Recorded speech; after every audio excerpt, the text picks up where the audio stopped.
toutes et à toutes, j'espère que vous allez bien. Je suis très heureuse aujourd'hui de vous retrouver pour un nouveau tuto débutant. Aujourd'hui on va réaliser un gâteau et pas n'importe lequel. On va faire un opéra, voilà, c'est un gâteau assez complexe dans la vie réelle déjà de base.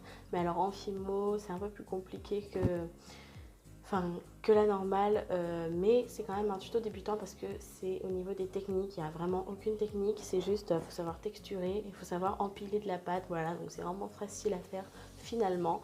Donc je vais vous laisser avec la liste du matériel, bon visionnage. Vous aurez besoin d'un rouleau, de lame, d'un pinceau, d'une aiguille, d'un emporte-pièce carré, de caramel, de chocolat, de noir, de vanille, de champagne, de fimo liquide, d'une plaque acrylique et de feuilles d'or. On va commencer par faire des boules avec chacune des couleurs, donc plus ou moins grosses selon la quantité dont on a besoin.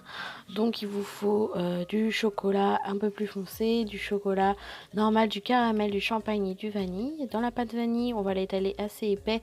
On va faire 3 carrés. La champagne, on en fait 2. La caramel, on en fait 2. La chocolat noir, on en fait 2. Et la chocolat normal, on n'en fait qu'une. Donc après, ça dépend de l'épaisseur, mais il faut que les pâtes aient une épaisseur particulière pour chacune d'elles. La champagne et la vanille sont de même épaisseur, donc assez épaisses.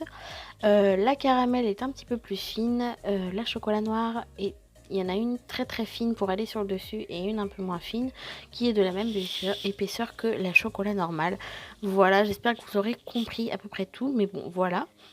Ensuite, on va venir poser nos couleurs, donc vous voyez par les images, hein, on les superpose couche par couche et au final, on obtient un beau résultat et on termine par la chocolat noir très fine qui va sur le dessus pour représenter le glaçage. Donc mettez pause si vous voulez avoir vraiment toutes les couches en visuel. Ensuite on va venir étaler tout ça pour un petit peu bien solidifier le tout et on met ça au congèle une dizaine de minutes, puis on va venir prendre notre emporte-pièce carré, on appuie juste pour faire la marque et avec une lame on va venir découper les bords, voilà, pour que ce soit bien net tout simplement. Donc le fait de mettre au congélateur, c'est pour éviter que les couleurs ne bavent les unes sur les autres tout simplement.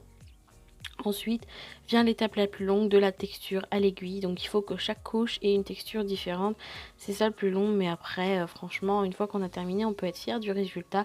Comme vous pouvez le voir, n'hésitez pas à mettre pause si vous voulez faire les mêmes textures que moi. Voilà, après ça dépend du gâteau que vous prenez en photo pour vous inspirer. Ensuite on prend la fimo liquide, donc je vous déconseille de faire cette étape, mais vous pouvez la faire si vous préférez.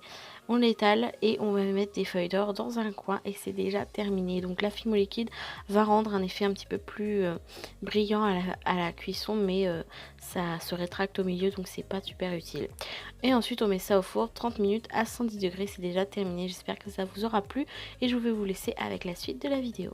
Donc voilà, ce tutoriel est maintenant terminé, j'espère qu'il vous aura plu. Comme d'habitude, n'hésitez pas à mettre un pouce bleu, à vous abonner à ma chaîne et à aller checker la barre d'infos, tous mes réseaux sociaux, TikTok, Snap, Instagram. Et j'espère vous revoir très bientôt, je vous fais très gros bisous. Bye!